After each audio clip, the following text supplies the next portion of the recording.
Ser issegwu edizzjoni ta' Kellimni, il-podcast ta' gwida li miġjub lilkom minn Renault Malta, Welby's Supermarket, KFC, Valletta Glass, l-Awtorità għall-Ambjent u r-Risorsi, Positive Parenting Malta.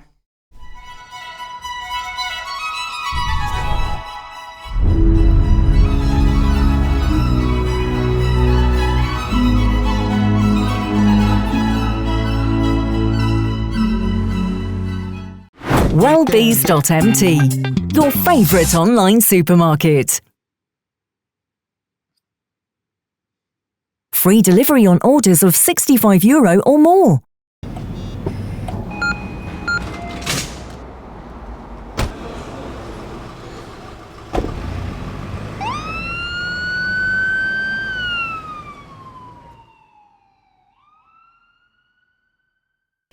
U illum miegħi għandi persuna li issa din tarawha ħafna fuq il-medja soċjali, fuq television kullimkien, pero jina ili nafek ftit issa. Hello, Sera Bajjata. Hello. Grazzi ħafna tal-li ġejt, naf li bħalissa impenjata ħafna. Ekku.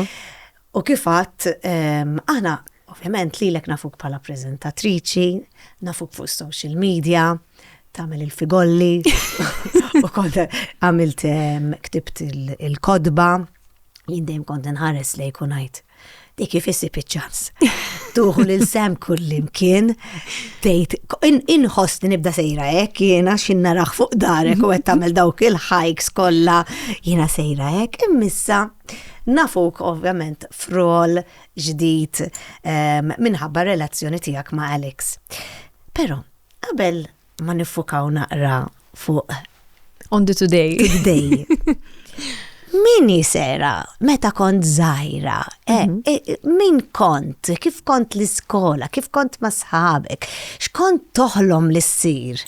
Ara, fil-verità, ironically, għal-kem ħafna nies illum il-ġurnata jarawni konfidenti, easy to speak to, u sort of anka television-wise, u affarijiet jien kont nisti ħafna. Imma dak it-tip li kif kien ikellimni xi ħadd, jew kont nifaq nikbi, jew inkella kont niħmar u ninfixel. Ġifieri pereżempju, illum il-ġurnata jiena għandi ħbieb li kienu miegħi għadhom mill-iskola. U waħda mill-affarijiet li nitqu fuqha kull darba li kolli xi attività kbira, li Roxanne ġifieri tgħidli inti tiftakar meta inti l-iskola kont kif it-teacher tqabdek biex taqra. Kont neħmar, jiduru li għani għabidmuħ u f'daqqa waħda nintilef. Allora, automatically kont ninfixel. U n-nis kienu jaħsbu li sort of jena għazbis nafxed xetnejt jew xie studjajt. Mentri fil-verità kienet kollha dik dik il-feeling ta' overwhelm li jisni kont nħossni paralizzata li jien laqas kont niflaħ nitkellem. Xerex, meta kienet it-tini biex naqra, kont tħoss qalbek tibda tiktek, tħossa f'udnejk, laqas kont qed nisma' dik xi tkun għajt. Nifhimni ħafna minna tkun biża. Biża li inti somehow ħatamel xi ħaġa ħażina jew li isek ħataqaċċajt forsi u affaritek. Illum il-ġurnata ovvjament as time went by kont bdejt nidħol f'ħafna iktar affarijiet differenti, ġri bdejt mix-xena tal-modeling li dik għajsa kind of ħaditni out of my shell ħafna. Kien hemm imma dak il-mument fejn ħassejtek.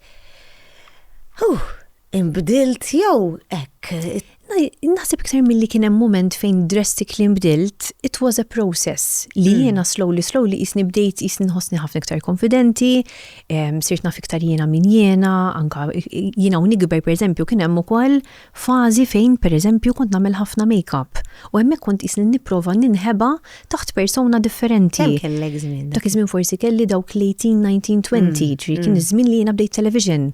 Allura I felt that I have to live up to a certain expectation. Mentri in reality l-lum il-ġurnata, iktar ma komplaj għaddi żmien, iktar bejt niskopri Sara minn vera hi. U fil-verità, I moved totally away from that. U l-lum il-ġurnata da kompletament l-oppost. Illum il-ġurnata wkoll naf li pereżempju iva mċertu attivitajiet fejn jiena nagħmel make-up u meta nidir television-wise u affarijiet hekk iva. Imma waħda mill-ikbar affarijiet li tallimt minna hija l-mod ta' kif jien naċċetta lili nnifsi. Ġieli dik kienet xi ħaġa li kien hemm il-progress fiha, ma ġietx overnight li jiena ħanqum u ngħid ara jiena happy noħroġ mingħajr make-up mingħajr ma jiena nagħmel extra things for me to feel good. Jiġifieri ħansaqsik għax inti you're beautiful. Ma tiskanta, l-insecurity xorta waħda inti tibda tħossok illi inti għandek xi ħaġa li forsi inqas minn ħaddieħor. And that is why it's a process u hija kollha mentally għaliex fil-verità jekk jiena kont niderek, naħseb 10 snin ilu kont nidher aħjar. Għax inti tkun għadek żgħira, taf kif il-ġilda tkun għadha aktar intact, jiġifieri if anything as people age. X'aħna ta' x'aħna. Sabiħa għadek jiġifieri, imma inti mentalment jiġifieri il-self-confidence u inti li inti tidbiet minn dik l-insecurity li inti anka pereżempju ejja ma nsemmu xejn ċertu ħwejjeġ. Jiena forsi meta kont għadni żgħar bla ma trid tgħid insek biex tiġbed l-attenzjoni jew xi ħaġa tilbes ċertu mod jew ċertu ħwejjeġ. Tkun minna lik li l-ħwejjeġ ħajamluk iktar attrajenti. Intrillum il-ġurnata jiena nħossni komda nilbes the plainest of things. Affarijiet li huma forsi għal ċertu nies jidhru konservattivi, għalija nħossni komda. Għaliex I don't need to show off skin, pereżempju, biex jiena nġib ċertu attenzjoni, għaliex naf li jiena nħossni komda fija nifsi kif jiena. ċertu affarijiet, pereżempju, when it comes to ċertu designers, pereżempju, dawk l-affarijiet ma jagħmlux bija, għaliex jien naf li jiena nista' noħroġ hemm barra u nkun jiena fis-sempliċità tiegħi sara kif vera hi.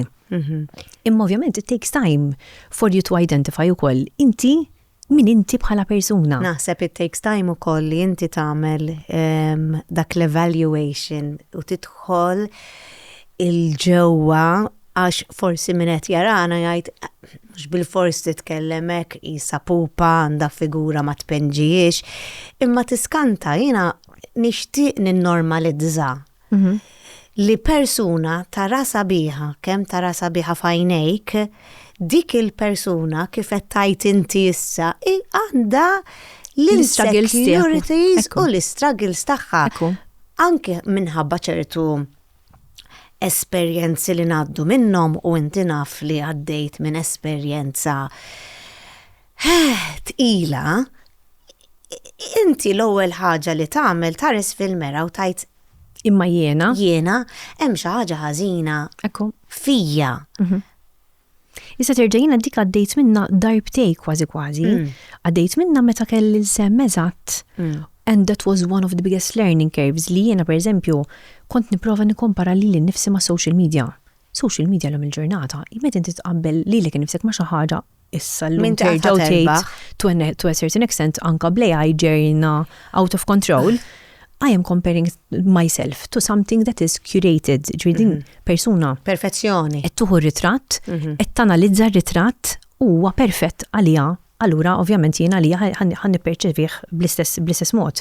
Mentri jien, per esempio, waħda mill-ikbar struggles li kelli meta kelli l-sem kienet li intellajt ħafna fil-weight. ċirlum il-ġurnata, per esempio, kulħadd jgħid li għandek ġisem bħal dak, kif inti tista' tħossok insecure? Meta inti tkun għaddejja minn ċertu fażi, minn ċertu perjodu, bla ma trid iva ħad tispiċċa li inti ħad tħossok għandek dik l-insecurity li imma jiena għalfejn jiena bisset niderek. Meta ħadd ieħor pereżempju għadu kemm kellu baby u ġisnel żaqqu madaru.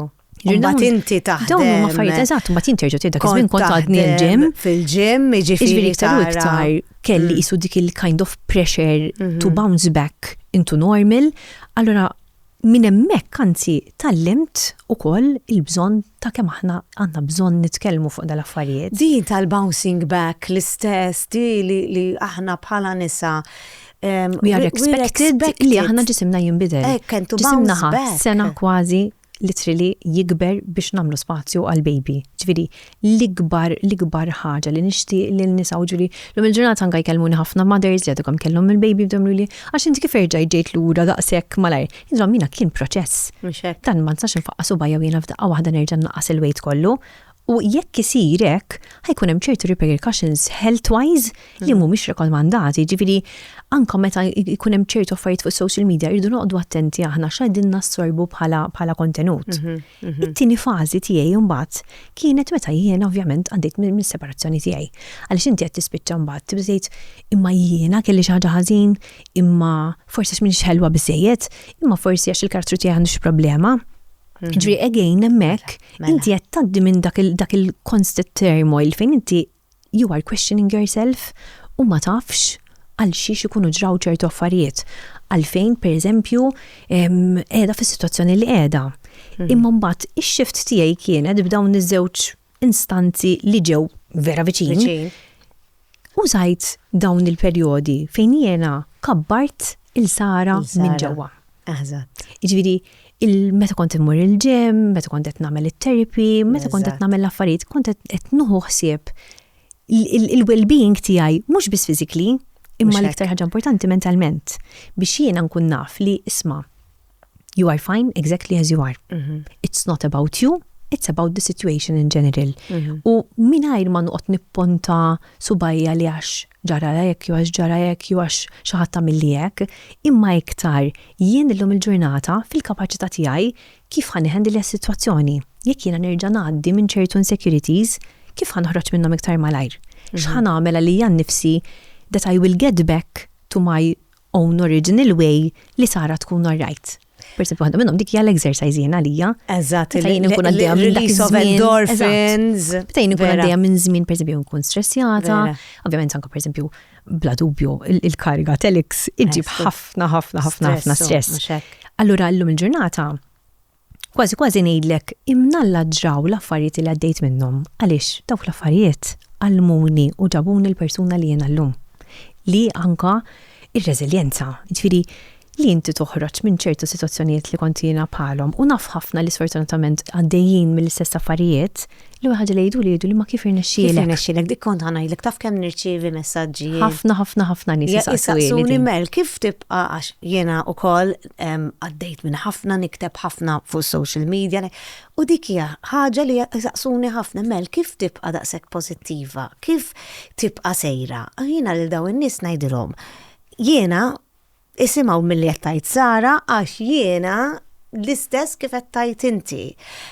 Imma nixtieq inżid li kien hemm momenti fej kont, għax jiena kont fis-sodda bil-gvern ta' fuqi. 100%. Nibki kemm niflaħ u ma nafx kif ħannin għala minn hemm. 100%. Imma hemmhekk imbagħad dawk il-momenti bla dubju jiena kelli perjodu twil ħafna. And that is another thing li ħafna nies ma jitkellmux u jista' jkun neċessarjament ma nifhmux is-sitwazzjoni fiha. Għalfejn għaliex in-nies jippretendu li inti u hija għaddiet issa. You should be fine. No, I am not fine. Jiena kien ikolli ġranet fejn ma rridx naħroġ mis-sodda. Imma kelli żgħira għadu newborn. Ġifieri ir-responsabilità taż-żgħir kienet totalment fuqi. Eżatt. Fejn jiena ma kellix dik iċ-ċans li jiena nista' noqgħod I'm trying to heal and I'm taking my time. Daqsik ju kienet break-up normali. Da xi 4 snin ilu qed nitkellmu. Qegħdin nitkellmu 6 snin ilu. Semma du kemm laqsik. Semma laqsik. Iġifieri dik ir-reżiljenza li qed tajt inti li tikkrolla.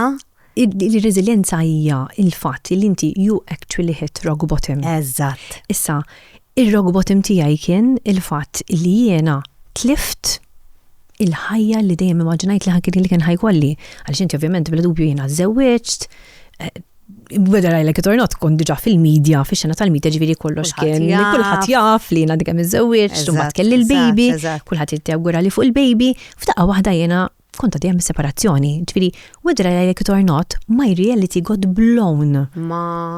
U tiġa diffiċli ħafna li kollok baby, aħseb wara. Diġà għaddejja mill-identità il-fatt li għadu kemm kelli l-ewwel baby, kelli postnatal depression ukoll fejn jiena, again, din hija xi ħaġa li dak iż-żmien ma tantx konna nisimgħu dwarha. Kellek postnatal depression. Jiena kelli postnatal depression li jien pereżempju kont superly obsessed fuq Sam. Jiena kont għaddejja minn żmien il-COVID ukoll, ġifieri Sam is a COVID baby. Okay. So għalija dik kienet 3 times as more stressful il-fatt li kienet għadha l-ewwel sena tal-COVID u ħadd ma jaf x'inhu dal-COVID. Qegħdin nisimgħu bid-deaths u bil-nies imutu barra minn Malta. U inti nalaqt id-dar? Jiena nalaqt id-dar minn Marzu u kelli l-baby end of April.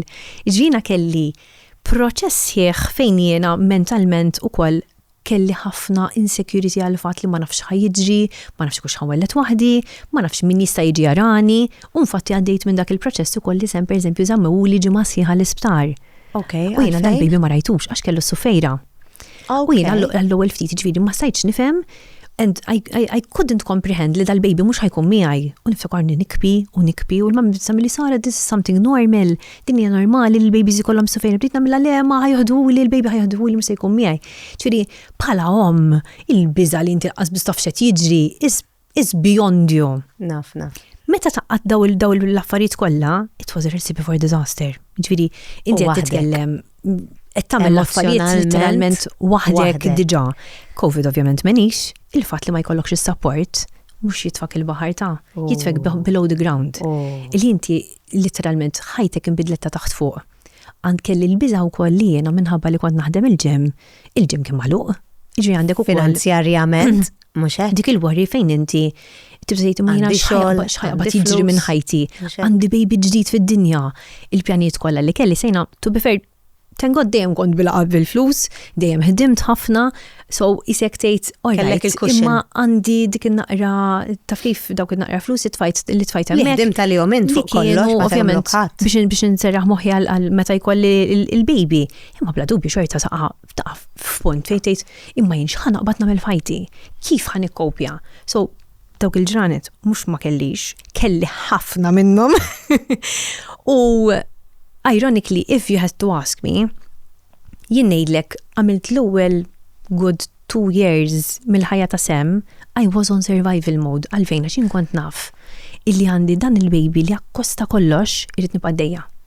Ġieri hemmhekk imbagħad tallimt xi ħaġa li ma kontx naf biha, kemm jiena reżiljenti jiena.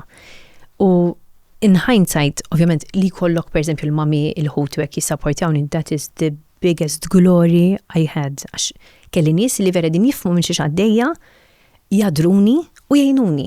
Ġifieri ma kinux jitfawni ġo kuxen u ġo babel isma' inti għaddejja minn hekk u qod hemmhekk. Il-mama kienet tgħidli sa għaddejt milli għaddejt, keep going. Għaliex inti għandek ħafna iktar x'tista' tagħmel. U minn hemm mbagħad, ironikament, bnejt il-ħajja illi llum għandi llum. Ġifieri kieku kellek tgħidli meta bdejt l-idea tal-kodba, l-idea tal-kodba bdiet fil-COVID. Meta jien kont qed għad-dar b'dan newborn baby bil-ġim magħluq u jien ma nafx naqbad nagħmel bħajti. Allura qed ħan nipprova xi ħaġa ġdida. Naf li jiena nħobb il-cooking. Għaliex ma nipprovax pereżempju nibda nibni komunità fuq social media. U bdejt nixxerja ċertu riċetti. Min riċetta waħda kulħadd beda jibgħat lil messages, qed tara mela hawn demand jien għar-riċetti. Dak iż-żmien ovvjament kulħadd kien id-dar isajjar. Viva l-banana bread u l-affarijiet kollha li konna nagħmlu. Allura isni bdejt xi ħaġa mill-larġ żmien ta' ħajti u bla ma naf, that was my therapy. Jien infatti din ħobb ngħidha, my books were the key to my healing. Għalfejn, għaliex jiena minflok jiena kont naqa' fl-abissi tal-ħsibijiet. Kont intilef. Għal xi ġraliek, għax jiena ma kienx jisoqliek, u għax ħanaqbad nagħmel bħajti and feeling miserable. Jiena xiftajt dik l-enerġija biex jiena nibni from scratch l-identità ta' Sara. Issa jekk hija persuna li dejjem kienet tħobb l-isport, imma forsi kien hemm żminijiet li kont xi ftit jew wisq kelli nitilqu dak il-hobby tiegħi, bdejt nifoka iktar fuq l-isport. U pereżempju, l-waħda mill-affarijiet li kont qed nagħmel affarijiet ġodda. Kont dejt nipprova tennis, once li mbagħad l-affarijiet ishom tranġaw tal-COVID u rġajna bdejna bil-ħajja normali. Bdejt il-ġim imma in a consistent manner fejn jiena wkoll again tallimt jiena ġismi kemm huwa reżiljenti għaliex biex terfa' l-sem għal dawk il-hikes kelli bżonn ħafna training. Lammi qed ngħidlek meta kont narak. Sem dejjem kien big baby. Sem twilet kważi 4 kilos. 4 kilos? Jiena u l-mami konna nitqu. Kważi daqsi. Kienet tagħmilina dal-baby ma nafx minn fejġi għax qatt ma kelli babies daqshekk kbar. 2.1. Le, tila, sem kien boċċinu kollu roti, kulħadd kien jaqbad miegħi għax kien jagħmel li dal-baby twilet bil-muscles. Bil-muscles. U ġifieri again, that was something that I had to adjust with. Il-fatt li inti pereżempju anke wkoll bħala om il-fatt li tkun wellet, il-fatt li tkun ġismek għandha minn dik il-proċess kollu. Physically, I needed to make sure that I am healthy, physically, kif ukoll irrid tinrabbi s-saħħa. Allura l-ġim hemmhekk kieni ħafna. Bla dubju tkun għaddejt minn trauma daqshekk kbira u speċjalment fil-fażi li għaddejt minnha jiena, kien hemm żminijiet pereżempju fejn jiena ma kontx niekol. Which was affecting me kemm weight-wise għax kont sparixxejt, kif ukoll anke menti li inti tħossok kien kollu depleted. Ma kontx tikol mhux għax rid tirqa'. Le, ma kontx nikol għax inti bħali bl-istress u bil-bidwejja isek kien nagħlaq l-istonku. U kont pereżempju xrinkjajt, allura mbagħad pereżempju anke jkollok dik il-backlash man-nies jgħidu illa kemm irqaqt, kemm krieħt. U again, ġviri, inti tittara menti li l-ħin kollu, you have challenges non-stop. Dik oħra li għadek kifat, li noqodu attenti, meta naraw il-xaħat, u narawh zid fil-weight, jew specialment naqas fil-weight, din li nmorru fuqhom ngħidlhom li qed tikriħek, għadu attenti għax ma tafux dik il-persuna minn xiex għaddejja. U min jaf inti għaddejja minn dak kollu hekk jonqsok tisma' kemm qed tikrih. Kun edha f'dak la biss kif qed tajt inti, ġifieri vera rridu noqogħdu attenti eżatt aħna wkoll aħna sort of ċertu kummenti li jintqalu, ġifieri social media is a total different game. Naħseb ħan nitkellmu fuq aktar il-qudiem ukoll għaliex sort of illum il-ġurnata ovvjament ħan irċivi ħafna iktar edha iktar exposed għal kritika, let's put it that way, milli kont qabel. Imma bla dubju ġifieri lil minn hemm aħna met inti tara persuna li speċjalment tkun taf li għaddit minn ċertu affarijiet, il-mod ta' kif aħna ngħidu l-affarijiet għandna bżonn noqogħdu naqra iktar kawti. Dejjem. Għaliex mhux kulħadd ħajħu l-affarijiet in the same manner, jiena forsi ma kontx nagħti każ u kont ngħid it's just a phase, I know that I'm going to get out of it. Imma bla dubju l-fatt meta xi ħadd kien jgħidli għax inti qed tikrih imma tkomplix tonqos għax qed tisparixxi. Kont iktar ninkwieta u hemmhekk kont ngħid taf xiex jiena qabel kont insajjar, qabel kont nagħmel l-affarijiet kollha, għal xiex jiena ma nibdix nagħmel l-affarijiet għalija għal Sem. Sem ovvjament kien għadu iżgħar dak iż-żmien. Bdejt nerġa' nsajjar u minn hemmhekk bdejt noħroġ daw l-idejat tal-meal preps tal-affarijiet kollha li dak iż-żmien kont insajjar għalija biss, allura kont ngħid mela għalfejn ma naqbadx nagħmel meal wieħed u mbagħad nistorja l-oħrajn ġol-freezer. Illum il-ġurnata sara ħin kollu għaddejja dwar il-meal prep. U kemm god illum il-ġurnata jgħinuni. Għadni ma I haven't joined your wagon yet. Ma per eżempju jiena dik hija l-ironija tal-ħajja li llum il-ġurnata il-meal prep li kieku ma jkollix il-meal prep jiena li jew għal-Alex ma nispiċċaw niklu bajn minn barra kuljum. Eżatt. So jiena ħajti randomly enough l-affarijiet kollha negattivi li għaddejt minnhom kienu letteralment mod ta' kif Sara tista' tikber, mod ta' kif illum il-ġurnata wasalt fejn wasalt għax għaddejt minn dawk l-esperjenzi. Xejn li kieku anke ħafna nies jgħidu ma tixtieqx li kieku ma għaddejtx minna l-esperjenza ngħidilhom le. Għax jiena l-persuna li jiena llum il-ġurnata, il-mod ta' kif nixxerja l-istorja tiegħi, il-mod ta' kif naħseb dwar l-affarijiet, il-mod ta' kif ir-relationship tiegħi Alex hija llum il-ġurnata hija minħabba l-fatt li għaddejt milli għaddejt. Jiġifieri naħseb waħda mill-affarijiet ukoll li ngħidilhom dawk in-nies li batuli meta jisaqsuni ma kif ħatoħroġ minnha. Kif ħajġri li qiegħda għaddejja minn jien taf ngħidilhom trust the process. U I know it sounds cliché ħafna, pero meta inti tgħaddi mill-proċess u anka per eżempju il-fatt li ħafna nies jibdew jaġluk. Dik oħra kienet dejjaqni ħafna li jiena għamilt per eżempju l-ewwel sentej. Għadu mad-election, għadek hemm. Jiena letteralment I was happy being on my own. Jiena kont letteralment fażi fejn ma rridx relationship, ma kontx qed infittex relationship, ġifieri jiena letteralment kont nieħu gost noħroġ ma' Sem, immorru ħdejn il-baħar, immorru hikes. Eventually bdejt insifer ukoll bih li per eżempju dik imbagħad hemmhekk kien ikolli ċertu reżistenza minn ċertu nies kienu jimlu inti miġnuna, ħassifer waħdek b'tifel. Il-risposta tiegħi kienet tkun jiena kif ngħix hawnhekk, tifel mhux dejjem waħdi rabbieħ. So why not? Ġi hemm ċertu affarijiet illi lil dawn in-nisa li qegħdin jgħaddu minnhom dawn l-affarijiet, I want to empower them. Ir-raġuni għalfejn jiena nixxerja ħafna mill-affarijiet tiegħi insajjar ma' Sem, tiegħi insifer ma' Sem meta kien niżgħar, kont isifer waħdi. Fil-fatt inti għadek kif għamilt l-event tiegħek fin-9 of May li naħseb dak kien it-tir tiegħu to empower women. Il-9 of May kienet attività fejn jiena letteralment rid naqqat in-nisa li huma like-minded, ġifieri inkellem ħafna nisa ta' kuljum kważi fuq Instagram u fuq Facebook illi jgħidu li pereżempju kemm nammirak, kemm nieħu gost nara dawn l-affarijiet. Tista' tini tips pereżempju għaddejja minn żmien vera ħażin. Allura lan tagħha kienet li jiena naqqat il-kulħadd u l-ikbar skop tagħha kienet biex kulħadd jinduna illi inti m'intix qiegħda waħdek. Ejja ninnormalizzaw il-fatt li kulħadd ikollu daw li ngħidulhom id-dark moments u li kif qed tgħid inti jiena nemmen ħafna ħanajda bl-Ingliż that things happen for you and not to you. Dik dejjem ngħidha li ngħid aħna għalija hemm pjan u xi kultant hekk u xi kultant tinżel hekk imma hemmhekk meta tinżel hemmhekk issib il-verament int min inti. U inti mbagħad bdejt tila bil-mod. Issa, meta ltqajt Alex. Kien hemm fireworks.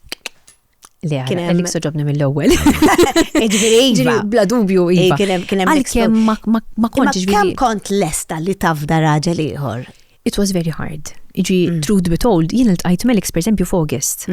Qabel September, late September, kważi October, beginning of October, ma kontx kellimtu. Ġifieri ma kienx hemm kuntatt, iltqajt miegħu u ltqajna u rajtu, imma ma kien l-ebda kuntatt. Right, dan. Imma waqafna mek. Mbagħad eventually niftakar kont qed Għawdex u kont lajt xi story li jiena qed Għawdex u minħabba l-fatt li sort of kien jiffollow jani fuq social media kien bagħat li messaġu. U automaticament isni kind of bdejna l-konverzazzjoni, but again, it took me a lot of time for me to trust him and to actually, per esempio, din hija xi ħaġa li nitqu aħna biha, llum ġata nitqu biha. Jien per esempio jiena ma kontx lesta li jiena inħalli l-tifel per esempio mal-mami biex jiena mmur noħroġ. U ħafna nies ma kinux jifhmu għadin, per esempio anke l-girls kienu mluwijjan billi tħalli naqra l-sem jorqod għand il-mami. Għalfejn kont tirreżistija. Fanni li naħseb kont inħossni guilty għal fatt li jiena qisni minix qiegħda hemmhekk preżenti għat-tifel biex jiena mmur nieħu gost. Somehow it didn't work out għal fatt li jien ovvjament dak iż-żmien kont qiegħda naħdem kważi 3 xogħlijiet l-istess bħal madni llum il-ġurnata. Allura kont ħalli tifel għax-xogħol. Kont ħalli l-sem literalment għal każijiet ta' xogħol meta kelli l-filming. Per eżempju, fit-2022 għamilt l-ikbar show li qatt għamilt fil-karriera tiegħi ta' televiżjoni li kien The Voice Kids. So The Voice Kids hemmhekk ħad li ċank kbira tal-ħin fejn jiena deep down kont inħossni guilty ħafna x'kont ngħid dan it-tifel kien fis minn is-sajf niftakar dan it-tifel miflok qed tal-ħin miegħi jien għandi ġurnata sieħa filming. U mbagħad kienu l-mamma jgħinuni biex il-billi jġibuh daqsxejn behind the scenes naraħ daqsxejn. Inkella mbagħad nasal id-dar nsiebu rieqed. Tkun jiena mejtant ukoll. Dik ukoll. Imma ġifieri kien hemm dawk il-momenti fejn isni kont inħoss ħafna guilt feelings għal fatt li minħabba l-andament ta' ħajti kif innilhom il-ġurnata, I had no option, I had to work and I had to work triple the amount of work li kont nagħmel qabel. Għaliex ovvjament ir-responsibilità financially waqt kollha fuqi waħdi, ġifieri b'xi mod jien rrid nibqa' nagħti il-ħajja li dejjem xtaqt lil dan it-tifel. Ġifieri inti mbagħad bħala naħseb hemmhekk mbagħad joħroġ dak il-mama bear instinct li tgħid jien ħanagħmel kollox akkost li nara t-tifel tiegħi kuntent. U meta ltqajt Alex mbagħad kienet għadha qisu fil-bidu I was still very protective of our peace. Li per esempio jiena ngħidha straight and plain, I couldn't imagine myself going through something else fejn jiena ħanerġa' b'xi mod xi ħadd ħajerġa' jipprova jkissirni. Mhux għax Alex prova, laqgħa xejn. Le, naf imma relazzjoni inti għandek dejjem eżatt għandek ir-riski li inti ħaterġa' tweġġa'. Mhux hekk. U naħseb l-ewwel feeling li kelli Alex anzi kien li ma kienx hemm dik il-butterflies iż-żejda fejn jiena kienet toħroġ insecurity tiegħi. Alex was dejjem constant. Ġifieri mill-meta bdejna nitkellmu dejjem baqa' ma kienx hemm dawk il-highs u lows fejn inti fil-li tħossok tajb fil-li taqa' mal-art. Dejjem kien a constant support, a constant person li tatni ħafna paċi.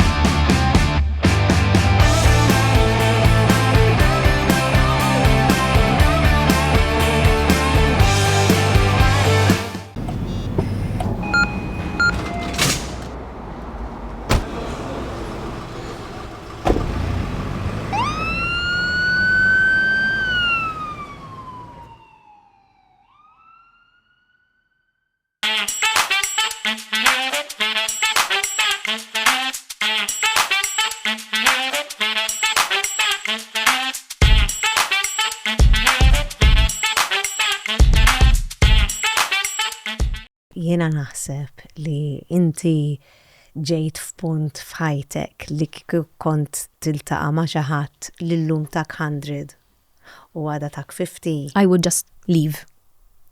Għax inti tkun rabbejt mhux boundaries imma dak il-self-respect li isma' lili jew ħadd titrattani ta' reġina jew inkella. Unfortunately, għal-kem tinstema forsi xi daqsxejn harsh, going into a new relationship, jiena kont naf li kif jiena qiegħda tajba. You will add more to my thing. Imma dik taf kemm nixtieq lin-nisa hemm barra jifmuha Ħafna. li relazzjoni mhix ħassalvak, mhix ħatamlek kuntenta, imma dek kif għatta int, it's going to add to your life. Ekki. Imma Ispert jieħdu n-noti minn qed jarana. Kif qegħdin ngħidu affarijiet Għax daqqa. ħirġin ħafna affarijiet li jiena daw this is what I preach, dawn huma l-affarijiet Ekku. li jiena nemmen ħafna bihom li jekk ngħid jiena I'm not going to settle jew persuna f'ħajti kif irrid jien u Eżatt. kif jixraq li imma kif qed tajtin biex wasalt sem. Li, jina mbagħad dika kienet xi ħaġa. It was a standard that I know I'm not going to give up on. Ġifieri, ovvjament inti meta jkollok persuna bħal Alex speċjalment, persuna li is very good looking, he's quite easy to speak to, ġifieri bla dubju fil-bidu, anka jien kont nibża kont ngħid imma what if I go through it again? Min jaf kemm għandu tfajliet, Min jaf kemm għandu tfajliet li tifliflek jinteressaw, jew li forsi dan. Ġifieri, again, I took my time to actually ease into a relationship. Jiena rrid nara Biex tafda. dan il-persuna, Biex tafda. nistax nafdaħ, imma parti minn kollox, dan il-persuna ma kienx ħajkun appealing għalija biss, irrid nara li dan il-persuna kux tajjeb għat-tifel ukoll. Tifel, mhux hekk. Li ovvjament bella dubju, hands down. Alex kien from day one niltaqa' ma' Sem Aha. sal-lum, Aha. daw it-tnejn literalment ma jinqalawx minn ma' xulxin. Ġifieri, meta jiena mbagħad going back, jiena kont bżajt illi jiena xi darba il-sens ta' familja tiegħi kurolla fix-xejn u jiena qatt ma jista' jkolli l-familja li dejjem xtaqt jiena. aha. Illum il-ġurnata he challenged it big time għaliex għalkemm id-dinamika forsi mhijiex kif jiena pjanajta 7-8 snin ilu, id-dinamika ta' familja xorta hemmhekk, waħda qiegħda. hemmhekk. L-imħabba tiegħu lejsem hija xi ħaġa li naħseb jiena Qatt immaġinajta. Le, qatt ma maġinajta, u li kieku kelli kissaqsini, kieku inti kont fi situazzjoni minn floku, nejlek ma nafx kif kieku nara.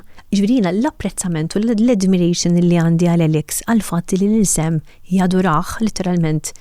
Għax mhux tiegħu. Sa ftit xurilu, ovvjament il-ħajja Alex, il-dajri Alex issa hija tippakkjat to the brim. Sem kellu xi ħaġa tal-iskola, u fil-ħodu bdejna nitkellmu u rani li Alex li qed inbiddel għal fajret casual għalli ma inti minti x-xogħol qed lu xillu manna Forest Week. Kellna Forest Day, kellna ġimgħa sieħa ma l-parents marru ġurnata minnhom. U għalli vera, metlix. Qedlu ma jekk għandek ħafna meetings kif ħanaqbad ndaħħallek Forest Week. Għalli tinkweta xejn. Għalli li f'xi ħadd tkunu hemmhekk ħanara jekk inkunx fil-viċin u niġi.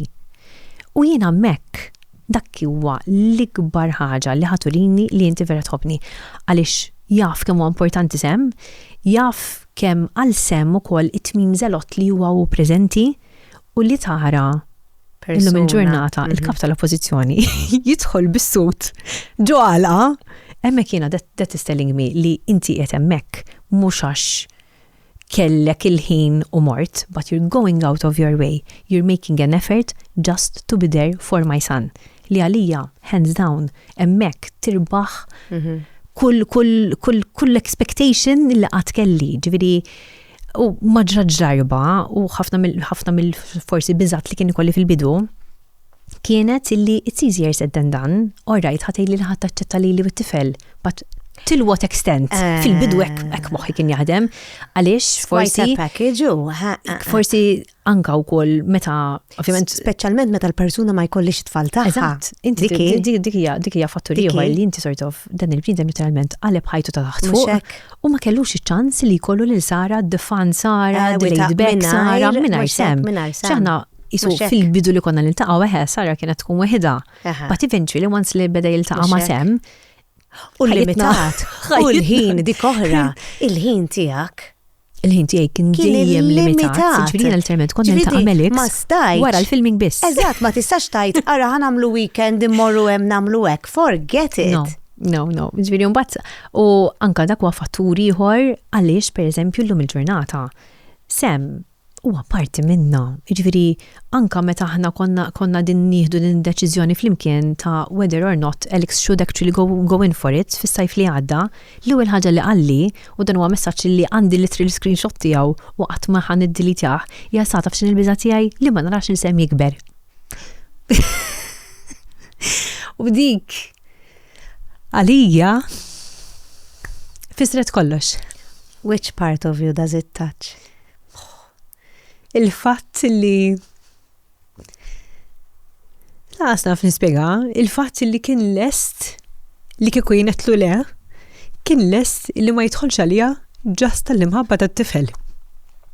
Li in hindsight ngħid imma kif persuna illi literalment ma tixxerjax id-DNA tiegħu iħobbu daqshekk. U bla dubju ovvjament jiena kien qedlu Alex li dawn affarijiet li nistgħu naħdmu fuqhom, li rridu naħdmu flimkien, qedlu but it's not impossible. U llum il-ġurnata, again, out of that challenge li u esprima wkoll il-biża' tiegħu x'inhi, jiena nagħmel minn kollox biex jiena semmi kummana. U forsi ħafna min ma jifhmuhiex din, jew inkella jgħidulek u x'inti ħaddum tużaħ it-tifel. It-tifel huwa parti, literally, parti mill-familja tagħna. Jiġifieri jiena ma kontx lesta li jiena bħala l-partner tal-Alex illum il-ġurnata inwarrab ir-rol tiegħi bħalahom. Just for me to fit into any role. Ġifieri ir-raġuni għal fejn Sam ikun ħafna magħna huwa eżattament dak. Jiġifieri in a way biex jien ovvjament Sam ikun close to us u jkun jaf eżatt x'inhu jiġri u ma jħossux li hu ġie abbandonat. And there's the quality time tagħna ovvjament ma jonqos. U wkoll li jiena I need to reassure Alex li hu mhux ħajċedi lit-tifel just għax ħajkun din il-kariga. M'għandux għalfejn jagħmel trade-off. Eżatt. He can have it all. Tipo. Għalkemm mhix daqshekk faċli, xorta waħda tirnexxilna nagħmluha. So għalija jiena dik hija l-ikbar isu accomplishment, so to speak, illi minn dik il-biża again ta' inti ma tafx ħajġri, what if ma jkollniex ħin għalina, anke għalina bħala koppja, ġiri dimiex faċli. Għalkemm ħafna nies jarawnu sort of dejjem flimkien. Jarawna dejjem flimkien, inti xorta waħda. M'għandekx dak il-ħin waħedkom flimkien, qegħdin flimkien inti qed tkellem hemm u qed ikellem hemm ċertu ovvjament that's not ħriġtu pizza.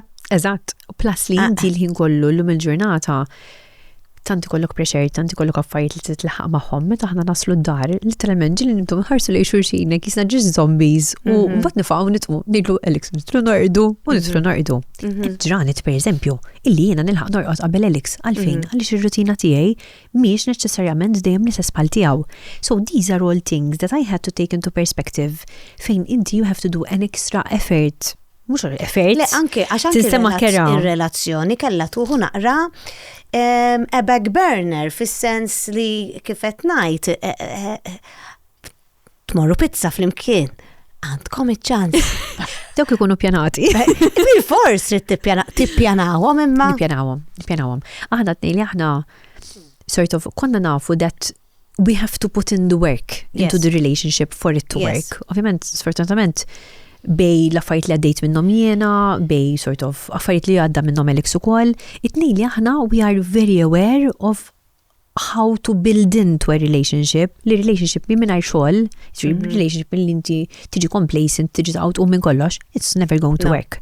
So what we do is it-tnejn li aħna irridu nagħtu l-input tagħna u anke meta pereżempju waħda mill-affarijiet li jiena tallimt nagħmel il-ġurnata, jekk kienet inħoss xi ħaġa li tiddejjaqni, ħanitkellem fuqha. Bil-fors.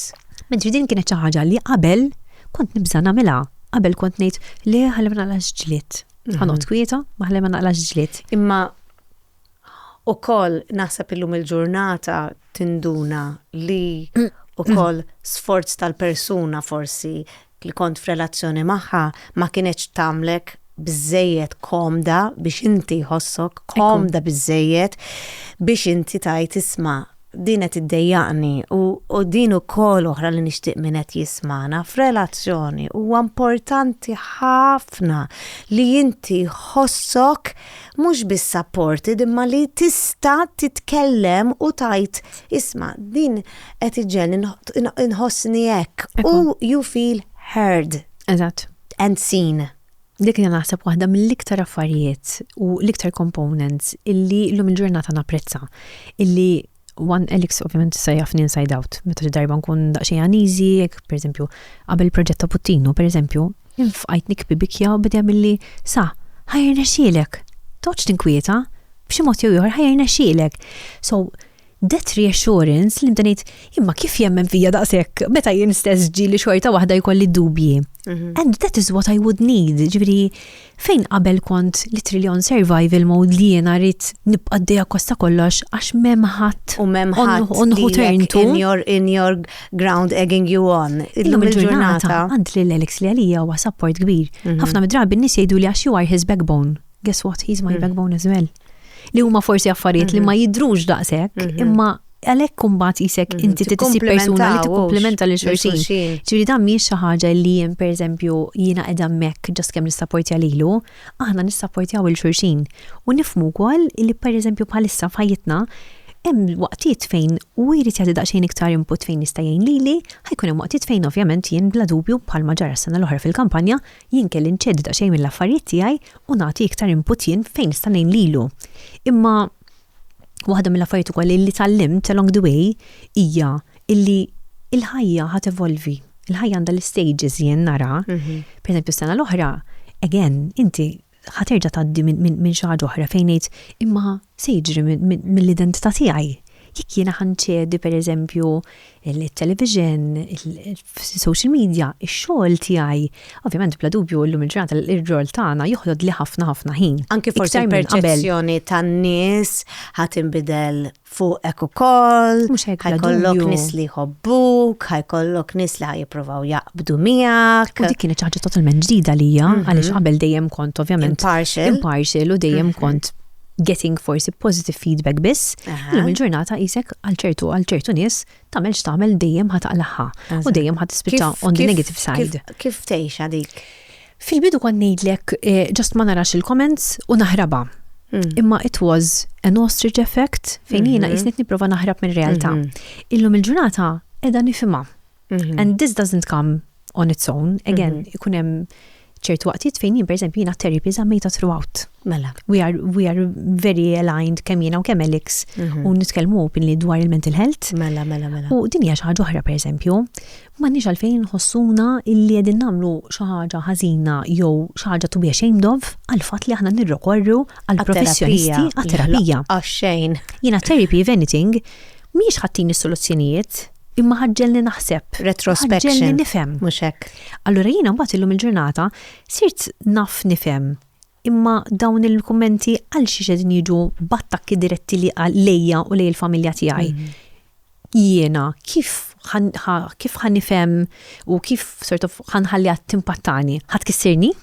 Ħaniqaf hawnhekk? Jew ħanifhimha. And I will get out of it. Waħda mill-affarijiet li nagħmel hija il-kumment naqrah u nifhem li din il-persuna 99% ikunu fake profiles. Imma anka kieku tkun persuna li jidher il-profile tagħha, this is not a me issue, din hija persuna li forsi tengoda liha qatt ma esperjenzat l-esperjenza tiegħi. Biss meta nara kummenti dwar għax daka mhux missieru ta'. Tweġġani, mhux ħanejlek ma tweġġanix, però fl-istess ħin mbagħad I go back into appreciating il-fatt illi ara kemm għandi raġel tajjeb. Għax għalkemm mhuwiex it-tifel tiegħu, xorta waħda jħobbu daqs li hija tiegħu. Allura li nagħmel huwa li nixxiftja dik in-negattività into something more positive. Fejn jien anzi napprezza dan ir-raġel kemm jagħmel ma' dan it-tifel. Allura illum il-ġurnata il-kummenti negattivi I take them with a pinch of salt. Naqrom biex ovvjament nara sort of il-perspettiva tan-nies kif qiegħda tkun, ma nħodhomx into sort of an attack li jiena li ħajwaqfuni, if anything anzi, inġib iktar għarfien dwarhom dwar kemm irridu noqogħdu attenti fuq ċertu kummenti għalfejn. Jekk jiena l-following tiegħi huwa maġġor parti single women jew inkella single parents, jekk inti persuna li qiegħda f'relazzjoni ħażina, bħalissa taqra l-kummenti ta' xi ħadd fejn qiegħed imaqdar lil-Alex għal-fatt illi jħossib daqshekk il-sem, bla ma trid inti din il-mara ħatejt ma jien ma rridx inkun f'dik is-sitwazzjoni. Allura l-appell tiegħi dejjem ikun inqogħdu attenti x'nikdbu, mhux għax ħadd weġġa' lili, imma x'jaf ħadd impedi lil xi ħadd imli ċaqlaq minn relationship ħażina just biex ma tiġix it-timbrata li ħajkollha partner li għandu t-tifel ta' xi ħadd ieħor. Ċiri daw l-affarijiet jiena I go beyond the comments kif qegħdin jaffettwaw lili. kif jistgħu jaffettwaw il-nies oħrajn illi forsi għadhom mhumiex fl-istage li jiena qiegħda fiha jiena. Għax inti bħalma bdin ngħidu, kulħadd jiġi impattat in a different manner. Il-mod ta' kif jiena jaffettwani kumment mhuwiex neċessarjament huwa il-mod kif jaffettwa lilek. So irdu noqogħdu attenti eżatt kif nippostjaw fuq social media u x'nippostjaw fuq social media għaliex il-kumment tiegħek mhux neċessarjament ħajweġġa lili, imma jista' jagħmel ħafna ħsara lil xi ħadd li kien qed jipprova jagħmel il-kuraġġ biex jitlaq minn relationship abużiva pereżempju, u dawn nsibhom ħafna, ġifieri dawn l-affarijiet. Jien għandi l-aħħar żewġ domandi għalik, għax tnajlek baqgħna 10 minuti biss u naħseb biżnihom il-45 minutes, ikolli ngħid. Ikolli ngħid biżnihom. Inti qed titkellem fuq xi ħaġa li għal qalbi ħafna li hija being a single mom, you know, għax jiena I've been through it, I'm still there. U meta kont tirrakkonta bħal li kollox jaqa' fuqna. Il-dawk in-nisa li qegħdin jarawna bħalissa, they are single moms li qegħdin irabbu l-tfal waħedhom, għadna ħafna, imma hemm xi ħaġa li tixtieq iżżid. You are enough and you are not alone. Jien dik dejjem l-unika żewġ affarijiet illi dejjem ngħidilhom. Aħna ħafna drabi jiena bħala single mother kont ngħid waħdek waħdek. Speċjalment meta jiġu pereżempju perjodi ta' Christmas, Easter, fejn il-familji jkunu kollha miġbura u jiena irid nagħti t-tifel tiegħi. Imma anki dak jiena ngħajjatlu di invisible load. Mela għandek it-timetable tat-tifel, tittieħdu l-futbol, u mbagħad il-privat, u mbagħad tittara kif tlaħħaq ix-xogħol, u mbagħad tittasal id-dar m'hemm ħadd biex isajjarlek, ħadd ma lesta xejn, tagħmel kollox int, it's so invisible li tispiċċa hekk ngħid ejja ninnormalizzaw għax ħafna nisa qegħdin jgħaddu f'sitwazzjoni ġifieri dik pereżempju xi ħaġa li nitkellem openly ħafna fuq social media tiegħi. Jiena llum il-ġurnata ovvjament bla dubju il-fatt li naħdem, il-fatt li għandi l-insem, il-fatt li għandi Instagram, il-fatt li rrid nilħaq mal-affarijiet telex. I cannot cope with everything going on at one go. So it's okay li ma jkollniex kollox taħt kontroll at the same time. Ħajkun hemm waqtiet fejn ħajkolli id-dar spick and span, imma forsi il-xogħol tiegħi ħajnaqas xi ftit għax ħajkun hemm il-bżonn li jien pereżempju nissorta l-ħwejġ ta' semm mal-mod tal-kelma jew nagħmel xi ħaġa excessive iktar mis-soltu d-dar. Imma maġġor parti tal-ħinijiet min jidħol għandi jgħidu l-alludi probabbli għax għalfej, m'għandix l-affarijiet daqshekk perfetti daqskemm kelli qabel, għaliex illum il-ġurnata m'għandix l-għajnuna li jiena sort of il-luxury sort of li jiena għandi dak il-ħin kollu fidejja. Allura li nagħmel huwa I came to terms with the fact li it's okay li ma jkollix kollox postu to the dot. Imma naf li pereżempju il-ġimgħa d-dieħla ħajkolli ċans anke social media pereżempju ġieli nibda nħossni guilty għal fatti li jiena m'għandix daqshekk preżenza daqs is-soltu. Isek bla ma trid, it's something that I love doing, so inħoss dak il-bżonn li jiena nixtieq inkompli naqsam ma' segwaċi tiegħi, minflok nisparixxi li qed nagħmel illum il-ġurnata huwa nikteb ir-realtà tiegħi vera x'inhi. Ġifieri jekk pereżempju jiena bħalissa I am struggling with waking up, I am struggling with actually coping at one go. I write about it. Iva. U hemmhekk in-nies vera jħossuhom illi huma mhumiex qegħdin waħedhom. Ħafna japprezzaw. U għalkemm sort of inkun qed nagħmel dal-affarijiet kollha, speċjalment qabel kienet tiġri iktar millum. Illum il-ġurnata qisni ngħid I am doing the best I can with the resources that I have. Qabel kont inħossni illi minix qed nagħmel biżejjed, illi somehow qisni xorta waħda hemm dik xi ħaġa missing. Mentri fil-verità we were already whole. I was already giving enough to my son li hu jista' jgħix ħajja kif dejjem immaġinajt, ovvjament belix magħna wkoll. It became complete to a certain extent. It was already complete. Imma fl-istessin dik hija xi ħaġa wkoll ngħid single mothers. Don't just jump into relationships for you to fill that void. No. Dak il-void huwa xi ħaġa li aħna subconsciously naħsbu li qiegħda hemmhekk. Mhijiex vera hemmhekk. Għaliex it-tfal as long li inti għandhom is-support tiegħek. U l-imħabba tiegħek u li huma jarawk, pereżempju din hija xi ħaġa oħra. Aħna bħala single mothers inħossu l-bżonn illi rridu nagħtu iktar lit-tfal tagħna. Għax m'għandhomx il-papa. Għax m'għandhomx il-papa. Allura fill the gaps, irridu nippruvaw nkunu daw il-żewġ persuni f'waħda, irridu nippruvaw naħdmu iktar biex inkomplu nagħtu lit-tfal tagħna. It-tfal tagħna huma happy biżejjed b'affarijiet sempliċi bħal noħduhom ħdejn il-baħar. Pereżempju din hija xi ħaġa li dejjem ukoll kont nitkellem fuqha. It-tfal m'għandhomx bżonn parties lussużi fejn ħan nistiednu ma nafx kemm il-nies u ħnagħmlu l-ikbar party tad-dinja. Jien għad nisallhom il-ġurnata Sem għadu kemm kellu l-birthday. L-isbaħ ħaġa li jiena ħloqt ma' Sem hija l-memorja tagħna nagħmlu kull birthday cake tiegħu. Fiment qabel kien ikun ħajġerilhom il-ġurnata jaffeċu jħawatu miegħi. Imma what I'm trying as well to teach him is li aħna bis-sempliċità tagħna xorta nistgħu nkunu kontenti. M'hemmx għalfejn dejjem nobtjaw għal affarijiet ikbar jew għal affarijiet iktar li ħajonfqu ħanoqgħod nonfoq ħafna iktar flus. Nippreferi nqatta' l-ħin miegħu milli jiena dejjem nkun rid nipprova nara kif ħanati. U dik hija memorja li ħajġor miegħu bla dubju. Ħajtu kollha li ġej il-birthday mela għandna l-avventura tal-kejk. Xtajdilha lil Sera ta' 6 snin ilu li kienet qed tikkrolla u d-dinja tagħha kienet fabis-sikra. Għadek m'għandekx idea ġurnata. Għadek m'għandekx idea minn xi ħatgħaddi u kemm inti b'saħħtek li naħseb dak iż-żmien ma kontx nifhem kemm vera jiena b'saħħti li llum il-ġurnata ngħid kemm għamilt affarijiet.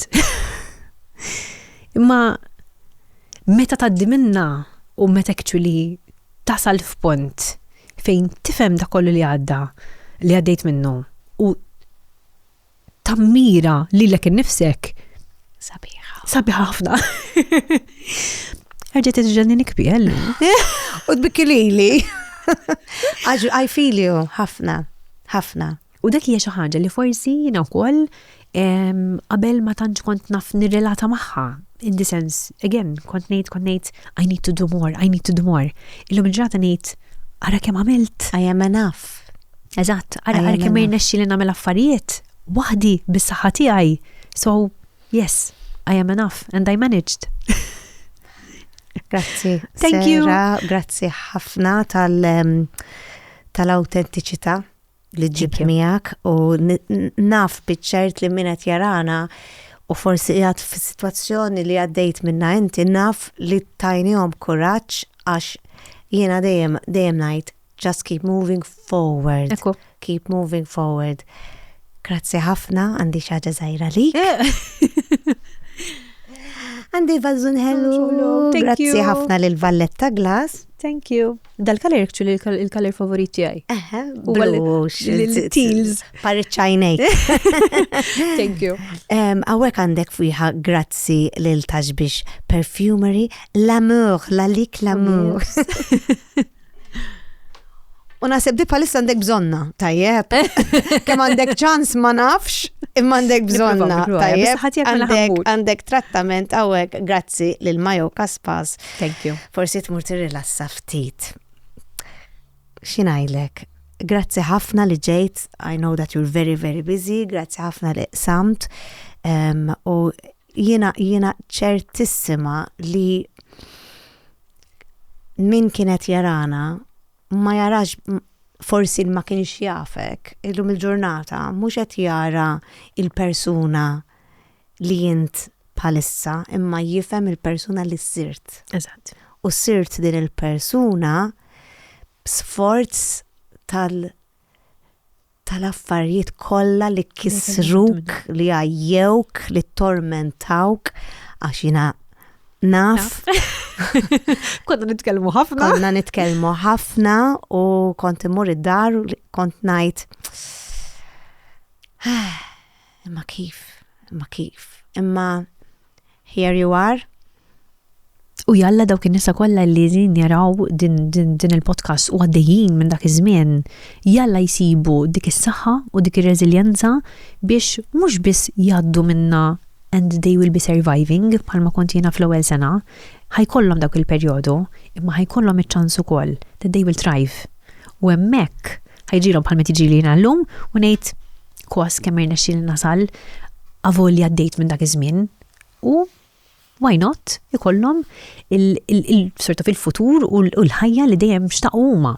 And they can say, keep going. I'm proud of me. Eżatt. I'm proud of me. I'm proud of you. And I'm proud of you. Thank you, Sarah. Thank you. Qabel ma nagħlaq nixtieq nirringrazzja l-sponsors personali tiegħi il-Morgan tal-ħwejjeġ, lil Clint u t-tim tiegħu għal xari ta' Wedge Studio, lil Dwifer u lil Luxona Sasset.